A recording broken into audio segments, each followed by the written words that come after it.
Comme vous le savez bien, le syndicat a effectivement le devoir d'exécuter son rôle, le rôle représentatif, le rôle social, le rôle éducatif, le rôle bien évidemment normatif.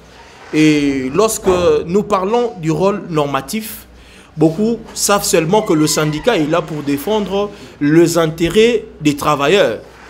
Mais je vous dirais aujourd'hui, ce n'est pas seulement défendre les intérêts des travailleurs, c'est aussi défendre les institutions. Voilà pourquoi, au travers de ces points de presse, nous avons pour objectif, bien évidemment, d'alerter le président de la République, qui est l'initiateur de la gratuité de l'enseignement, de la mise en place d'un réseau maléfique qui veulent à tout prix ternir l'image du ministère de l'Éducation nationale, mais aussi de faire échec à l'effectivité de la gratuité de l'enseignement primaire parce que leurs intérêts sont bloqués par l'actuel ministre d'État, ministre de l'Éducation nationale, ici, Madame Raïssa Malou. Et nous voulons aussi inviter, bien évidemment, tous les Congolais à soutenir la gratuité de l'enseignement dont les enfants des opposants, même ceux de la majorité, en sont bénéficiaires. Et je dois effectivement profiter de l'occasion pour inviter nos camarades syndicalistes à soutenir et à accompagner le combat de l'actuel ministre d'État, ministre de l'Éducation nationale, Madame Raïssa Malou, dans son combat contre les anti-valeurs. Ici, chers amis de la presse, lorsque nous parlons des anti-valeurs, comme vous le savez bien, dans notre rôle de syndicaliste, nous sommes là pour encourager le bien, mais de dénoncer les actes d'anti-valeurs. Parce que le mot anti-valeur regroupe la corruption, la fraude, la concussion, ainsi que ce qu'on appelle les faux et usage de faux. Ce sont les anti-valeurs. Permettez-moi, bien évidemment, au travers de ces points de presse, d'essayer un peu de dresser un tableau, parce que je vous ai dit tantôt que nous avons organisé ces points de presse pour alerter des autorités. Madame la Première ministre, chef du gouvernement, le président de la République, parce que vous verrez certains médias publier de fausses informations dans le but de ternir l'image du ministère de l'Éducation nationale.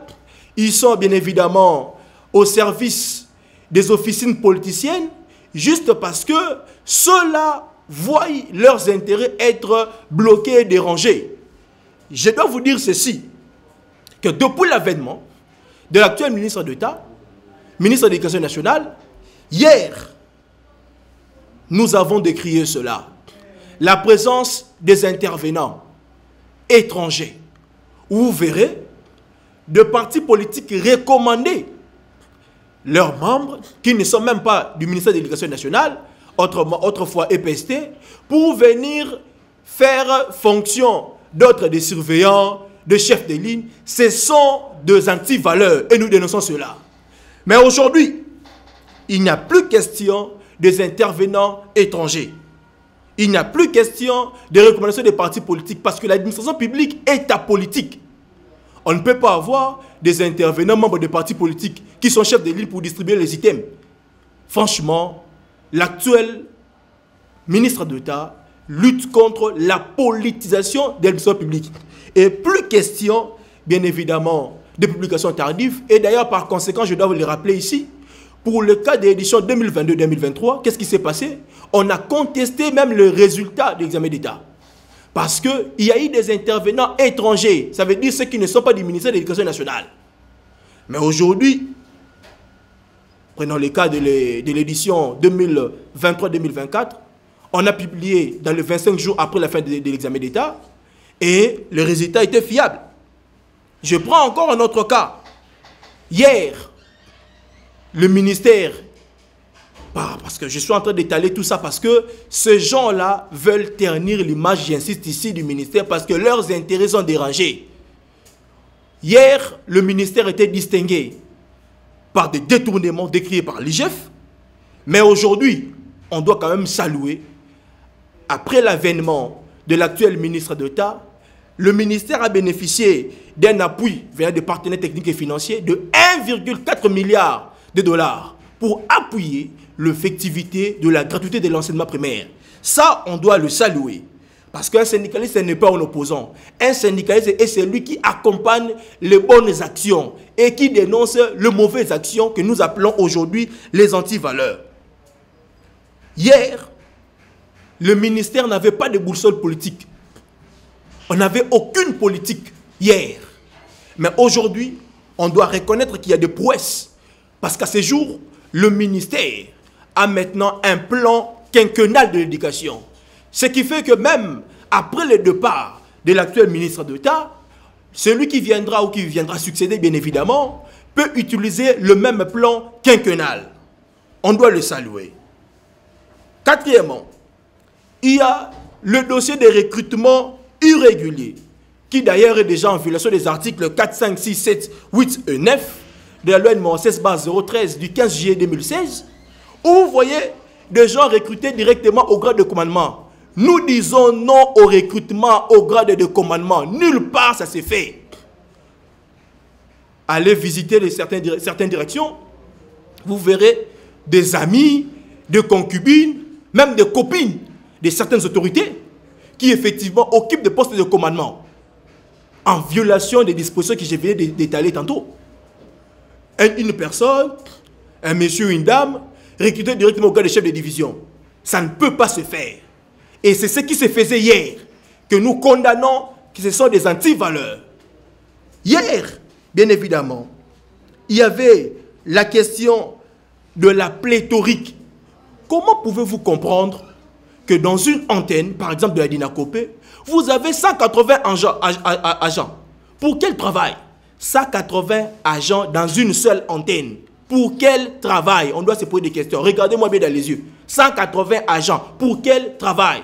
Ce sont des antivaleurs. Vous voyez, dans une sous-division où il y a 300 et quelques agents, pour quel travail? Et la grande partie, bien évidemment, de ces agents sont porteurs de faux documents. Il y a d'ailleurs ceux qui sont payés sans pourtant qu'ils aient un véritable acte d'affectation. C'est ce qui s'est passé hier. Et nous condamnons ça. Et ce sont les intérêts de ces gens-là que nous mettons en difficulté parce qu'ils étaient en train de faire recruter les membres de leur parti politique, les membres de leur famille, au grade de commandement, sans pourtant qu'il y ait vacance d'emploi. Parce que lorsqu'on parle de recrutement, il faut bien lire le texte en vertu de l'article 4.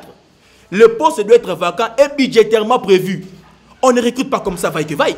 Mais aujourd'hui, qu'est-ce qui se passe? Bien évidemment, aujourd'hui, il n'y a plus question de recrutement irrégulier.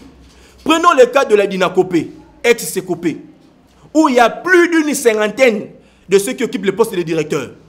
C'est quel genre de direction ça? Plus d'une, je précise ici, plus d'une cinquantaine de gens qui occupent le poste, les grades de directeurs. Des directeurs, plus d'une cinquantaine dans une seule direction. Mais là, c'est détruire, cracher et marcher sur le cadavre du cadre organique de cette direction-là. On ne peut pas avoir une cinquantaine, une centaine de directeurs dans une même direction. C'est infaisable, c'est inacceptable. Ce sont des antivaleurs qui s'est fait hier. Et parce que l'actuel ministre d'État, ministre de l'Éducation nationale, veut réformer les choses, elle devient le cible des attaques de ces gens-là qui ont laissé leurs copines, qui ont laissé leurs amis, leurs frères à la Dinakopé dans notre direction. Et nous, en tant que syndicalistes, nous allons continuer à dénoncer ça. Parce qu'aujourd'hui, il y a déjà une mission interministérielle qui sera bientôt déployée pour statuer sur le cas de ZNP, de ZNU. Parce que pendant que nous, syndicalistes, nous plaidons pour le paiement de ZNP et de ZNU, qu'est-ce qui se passe? Hier, on a engagé des gens, on faisait mécaniser des gens sans pour autant prendre en compte les ZNP et les ZNU que l'ancien régime ou l'ancien pouvoir avait trouvé.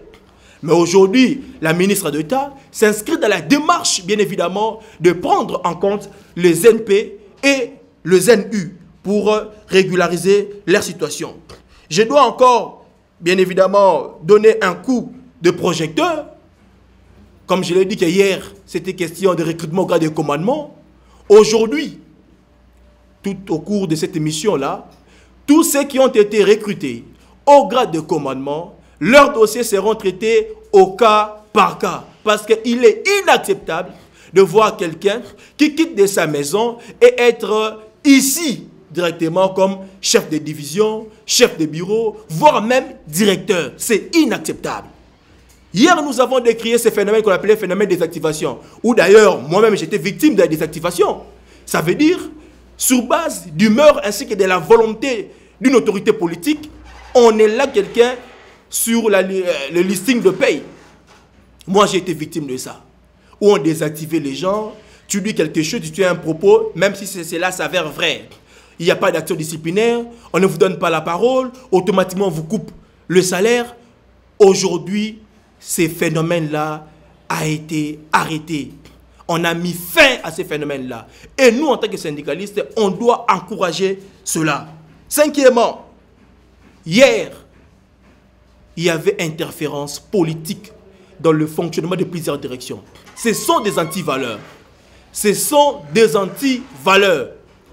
Parce qu'il y a une séparation, une passerelle entre le cabinet politique et l'administration.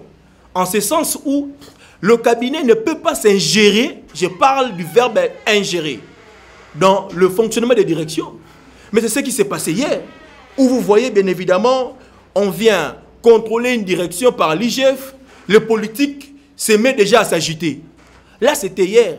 Mais ces gens-là, aujourd'hui, se liguent contre le ministère. Parce que nous, en tant que syndicat, je le rappelle une fois de plus, nous sommes là aussi pour défendre l'intérêt ainsi que l'image de l'institution. Que ce soit l'employé ou l'employeur, nous tous, nous dépendons de l'institution. C'est notre mère. Nous ne pouvons pas accepter que ceux qui effectivement étaient auteurs des actes d'anti-valeur hier puissent effectivement attaquer le ministère aujourd'hui. Je le disais tantôt que hier, il y avait des interférences entre le cabinet politique et la direction administrative, où vous voyez même, on a créé, on a revu bien évidemment des arrêtés portant création de certaines directions, où on place les directions, on rattache bien évidemment les directions au cabinet. Où avez-vous déjà vu cela? Une direction rattachée au cabinet politique. C'est inacceptable. Ce sont des anti-valeurs. Et aujourd'hui, par la volonté du chef de l'État, qui a bien voulu qu'il y ait une nouvelle équipe à la tête de ce ministère de l'Éducation nationale, mais ces gens-là se réunissent pour attaquer les ministères. Qu'hier, on a vu un arrêté, une autorité prendre un arrêté pour faire la composition du cabinet d'un secrétaire général. Ça s'est fait où? C'est quel droit ça? Où vous prenez un ministre prend un arrêté pour faire la composition d'un cabinet d'un secrétaire général, je précise ici. Ça ne peut pas se faire, c'est inacceptable. Mais nous avons vu ça.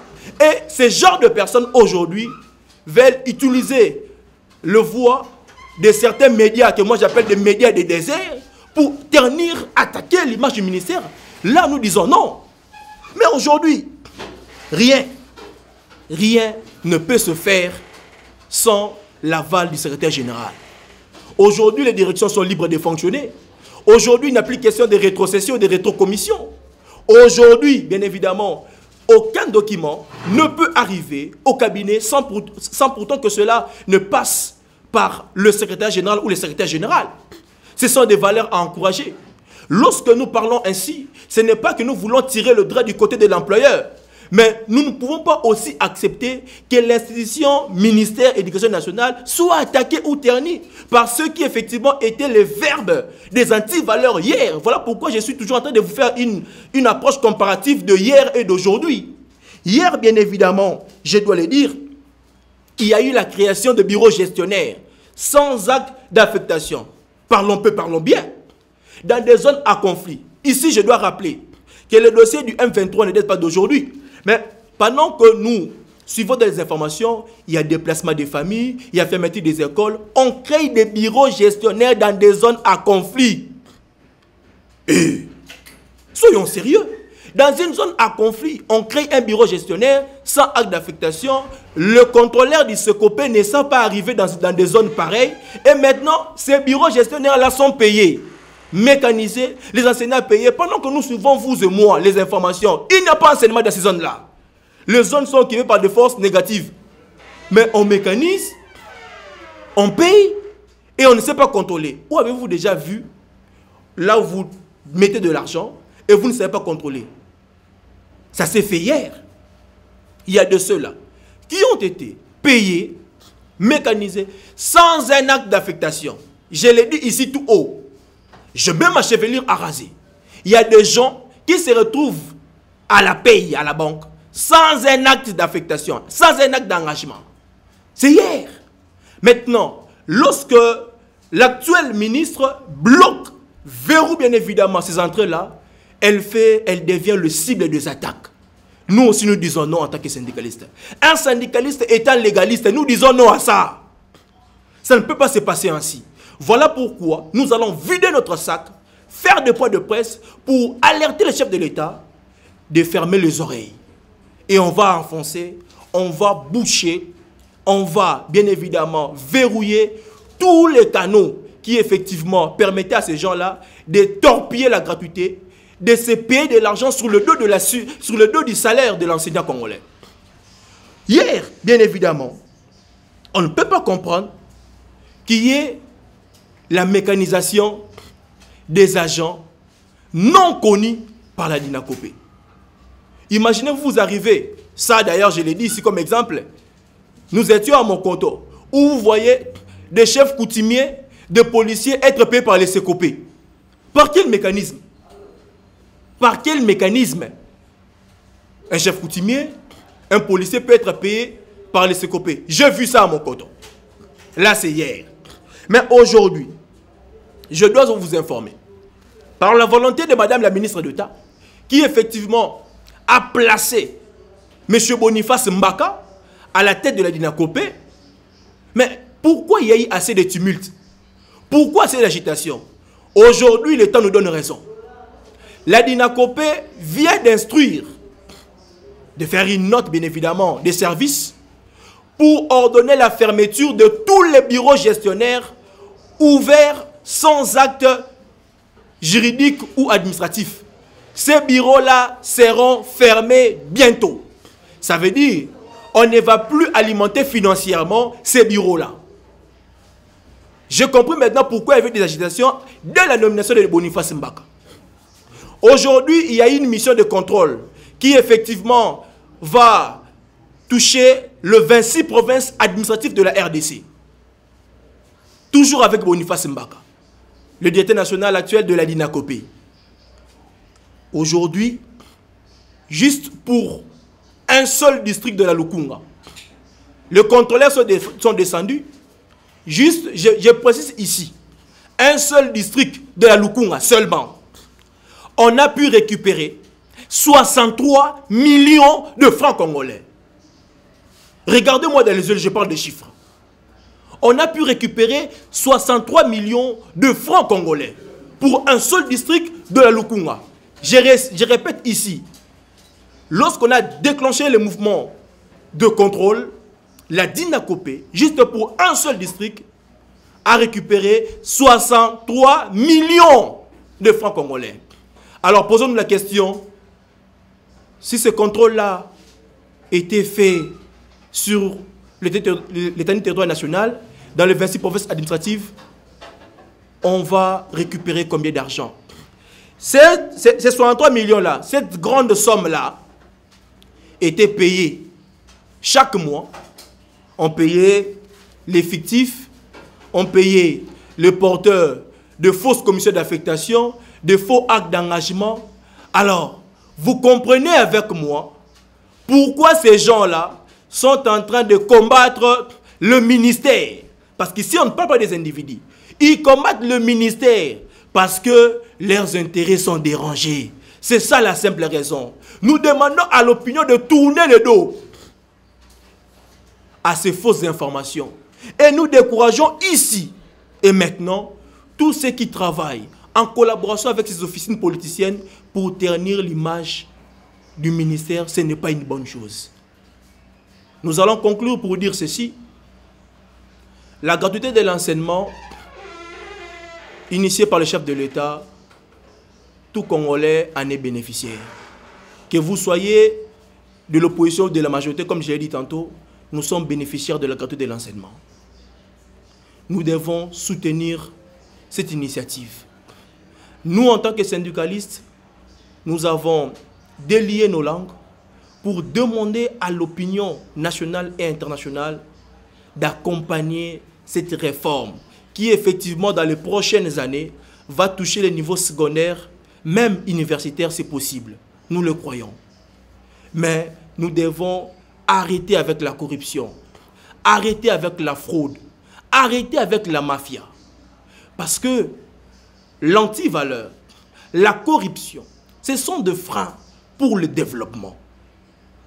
Et nous demandons à nos amis de la presse, s'il vous plaît, on ne peut pas vous acheter à cause de petits billets de banque, diffuser des fausses informations juste pour plaire à X ou à Y. Ces gens-là qui vous appellent, vous contactent, hier étaient à la base de beaucoup d'actes d'antivaleur dont je viens d'énumérer tantôt. Et aujourd'hui, nous avons l'opportunité d'avoir une personne probe, honnête. Voilà pourquoi même le partenaire technique et financier internationaux lui ont fait confiance en mettant à sa disposition un montant de l'ordre de 1,4 milliard de dollars pour appuyer la gratuité de l'enseignement primaire. Nous demandons également aux autorités du ministère de l'Éducation nationale, on cible souvent la DINACOPE avec M. Boniface Mbaka, on cible également l'inspecteur général Hubert Kimbonza.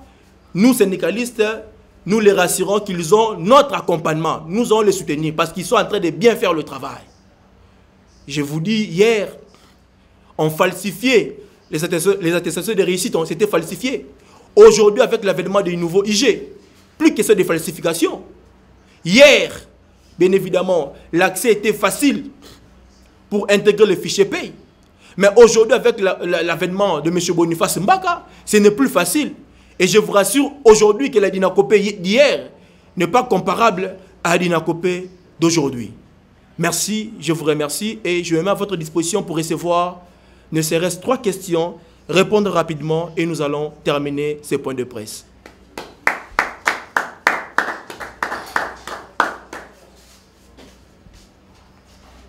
Message na yeko bazali boye. Toko beta ngonga koyebisa na tata mokonzi ya mboka. Koyebisa ba Congolais nyonso. Kezai na batu oyo balaki na biso lobby na ministère ya EPST. Kasi basaki musa malamu te. Balaki batu na nyamu batu na kaniaka. Kasi lelo oyo misana bango bimi na mpoasa. Bakomi batu na kanda. Bakomi batu na ntinunu. Pour nini ba bebisa effectivité à gratuité enseignement primaire o ezali kelasi yo fele o ezali tomba pour na bayo ya opposition pour na bayo ya majorité pour na ba na biso nyonso to ali pe suko senga au travers ya manaka oyo ya point de presse ko senga na ba Congolais nyonso ba soutenir effectivité à gratuité de l'enseignement primaire pamba te ba na biso nyonso ba ali bénéficiaire na yango wana na mokuse to ali ko isa bandeko ke ba tia matoi na bango te na basango abe ko pesa ma concernant ministère topé l'automo ya éducation nationale bongo nde alaki sango na biso mokuse ya tongo lelo. Oui. Congo Active. Ma question c'est de savoir, vous parlez de la création d'un réseau. Un réseau qui permet l'image de Madame la ministre. Pourquoi vous avez une certaine crainte de pouvoir citer les noms de ces gens qui constituent ces réseaux? Et puis vous avez parlé aussi de la création de faux bureaux gestionnaires dans certaines provinces. Qui sont à la base de la création de ces faux bureaux gestionnaires? Merci beaucoup pour vos 2 questions. Je réagis directement avec effet immédiat. Nous ne voulons pas précéder la justice. Pour votre information, suivez-moi très bien, l'actuel directeur national Boniface Mbaka a saisi officiellement le ministère de la Justice. Et cette fois-ci, lorsqu'on vous attrape dans la délivrance de faux documents d'engagement, Lorsque on met la main sur vous pour faux et usage de faux, vous allez être placé à la disposition de la justice.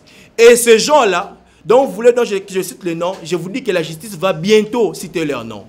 Et deuxièmement, par rapport à la création de faux bureaux gestionnaires, des bureaux gestionnaires créés sans acte d'affectation autrement, ces bureaux-là seront fermés, je vous dis, instant, parce qu'il y a déjà une note circulaire qui ordonne la fermeture de tout bureau gestionnaire ouvert sans acte d'affectation. Ceux qui ont créé, ils seront dévoilés par la justice. On peut avoir la troisième question. Bonjour. Moi, c'est Frédéric Kaye, journaliste de Congo Presse Presse, le dernier de la presse écrite. En vous écoutant, on a bien entendu que vous avez dénoncé presque plusieurs biais qui fonctionnent dans votre secteur.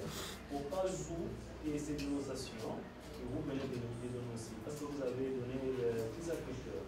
Et oui, il y a des copies, des copies des cadres qui se trouvent dans des postes de commandement. Au cas où, et c'est là, vos dénonciations n'a pas été mise en application ou soit n'a pas été mis un démarche là-dessus en fait qu'on puisse changer cela. Quel sera votre plan de vous allez appliquer? Merci beaucoup pour votre question. Alors je dois réagir directement, comme d'habitude. Le syndicaliste n'est pas gestionnaire. Le syndicaliste n'est pas non plus opposant. Le syndicaliste est là juste pour encourager le bien et dénoncer le mal.